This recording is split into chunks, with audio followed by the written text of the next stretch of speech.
Good afternoon. It's a beautiful sunny Sunday afternoon in the Sacramento Valley, California.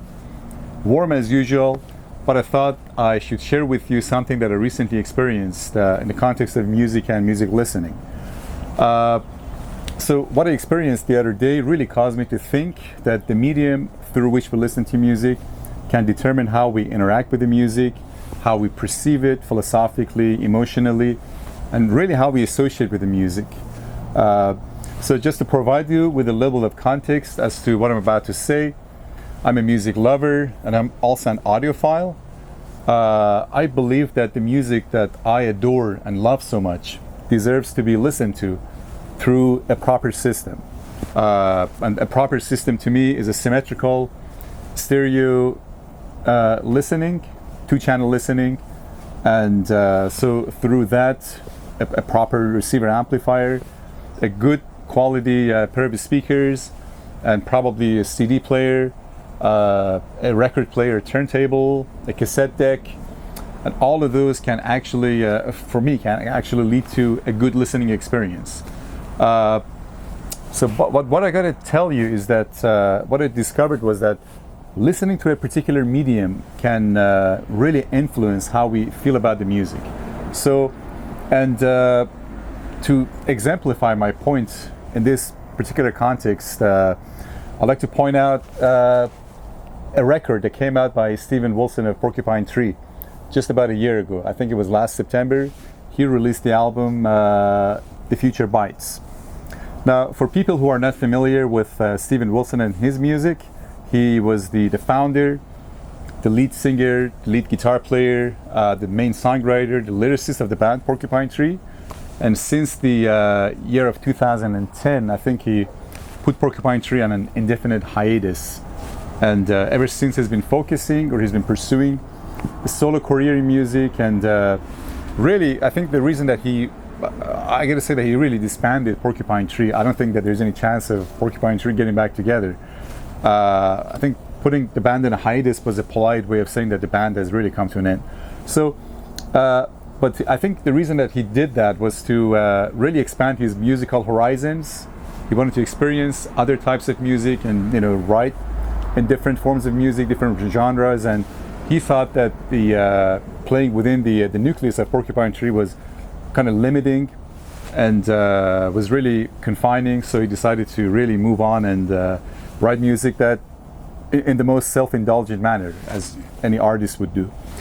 But this particular album, the way that Steven Wilson released it was initially he chose a few tracks off of the album and put them on YouTube, which to me might have been a mistake. Actually, might have discouraged a lot of kind of die-hard, kind of devout music lovers and music fans, because for someone who listens to classical music, listens to progressive rock, really you think of music in terms of an album, as opposed to like individual songs and individual tracks. There's usually a common denominator that connects all the individual tracks together, and there's like a central theme that encompasses all the songs within the album.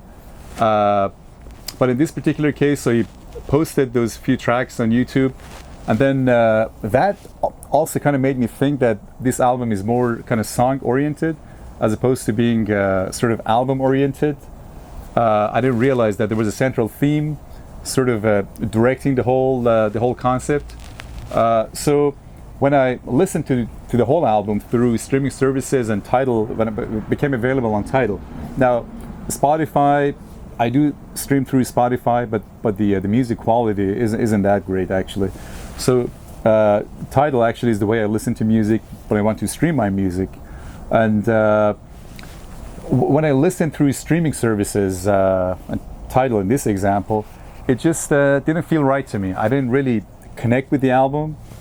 I wasn't able to interact with it, and I didn't really view it as a proper album. I thought in terms of individual songs, and I found myself kind of skipping through tracks, and I didn't really appreciate the album for what it was. But then I said to myself, well, I mean, something coming from Steven Wilson can't really be lacking a central theme or like a central concept, because as far as I can remember, he rarely explored a subject matter in isolation.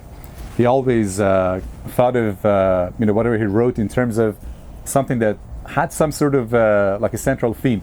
Like in the case of the incident, there is a main theme that he explores throughout the whole album.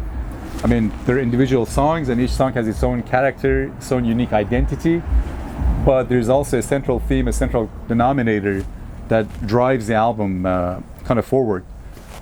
So to really appreciate this particular album, I decided to go for the vinyl version. And then after I got the vinyl, I put it on the turntable and I sat back and listened to it. Then I realized that, oh, this is, now I understand what points he wanted to convey to the audience, and what we wanted to deliver across this album.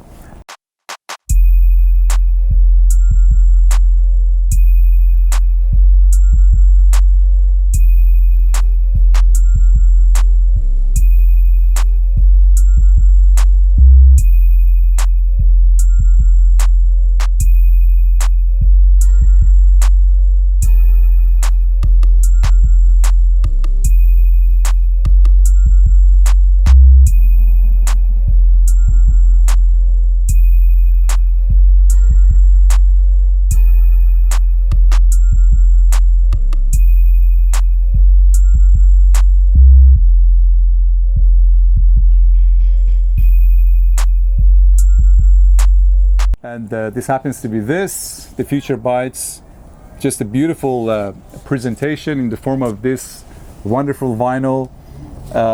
So you have the lyrics sheet in front of you, you have a lot of written material that you can go over when you listen to the album and kind of sit back. And it really made the experience of listening to this album kind of more immersive, and I really appreciated that. So the same sort of thing that I just described applies to all these other albums. Mostly applies to a lot of classical music that I listen to, and also a lot of the progressive rock albums that were released in the 70s. I mean, there's no way that I can understand something like, let me find that album, Thick as a Brick, by listening to individual tracks. Now, in the case of this by Jethro Tull, there are no individual tracks. There's only one song that lasts for 45 minutes. But the thing about this is that it comprises of so many different kind of melodies. It's really like a musical symphony. So it can very well be an album composed of individual tracks, because the melody changes all the time. But there is, it's really a musical continuum that you have to listen to from beginning to the end. Now, had this been released back in the 70s in the form of individual songs, and then when I discovered this back in the 90s, when I was growing up, in the form of cassette tape, had it been individual tracks, then I probably wouldn't have appreciated it for what it was. So it's important not to discount vinyls and not to ignore them. I know that a lot of people these days, they just stream their music through streaming services, and that's the most economically viable way of listening to music. Because these things actually cost money, and plus you have to have the space to store them. But at the same time, there's something that we're kind of missing just by listening through streaming. And I don't know, in my case, I mean, there might be other people who feel differently, but this is just that. What I'm saying is not some indisputable, incontrovertible truth. This is just my opinion. I think that to really experience an album, you have to have the album in the form of like a, not necessarily a vinyl presentation, but some sort of a tangible experience, like a tactile experience. You get the album, you have the physical media, you open it up, you take the CD out, or take the vinyl out, or take the cassette out, you put it in the player, and you kind of sit back and you listen to music and you experience it and you perceive it. Now, and the other thing is, when I listen to music, I want to get as far away from my cell phone as possible. I don't want to listen to music while I'm browsing, and I've kind of noticed that I have a tendency to, when I listen through streaming services, I've got a tendency to kind of explore around and do other activities. So it can be a bit of a distraction. All right, that's all I had to say for today. I just want to show you some of these albums I've collected actually over the past few months. As I showed you, Thick as a Brick by Jethro Tull. songs from The Wood by Jethro Tull. This was mixed by, or remixed by Steven Wilson for 5.1, the CD version. This is just the vinyl version with so many beautiful stories as part of the presentation that you can read and study. This is Indiscipline from King Crimson. It's actually a vinyl that was released back in the 80s, but it's just in immaculate shape, and whoever kept it really took care of it. Of course, Abbey Road by the Beatles. This is a classical music recording. This is Frank's Symphony in D minor, one of my most favorite composers of all time, of the classical period, I should say romantic period. Of course, you can't talk about album-oriented music without mentioning Dark Side of the Moon, of course, by Pink Floyd. And then Wish You Were Here by Pink Floyd. Just look at the album cover. Just a wonderful piece of artistic creativity. So if you find that this video connects to you on some levels, please give it a thumbs up and subscribe to the channel. I plan to do actually reviews of all these progressive rock albums that I've listened to and owned over the years, and some classical music as well. So subscribe to the channel, and yeah, I'll see you in the next video. Thank you very much. Bye.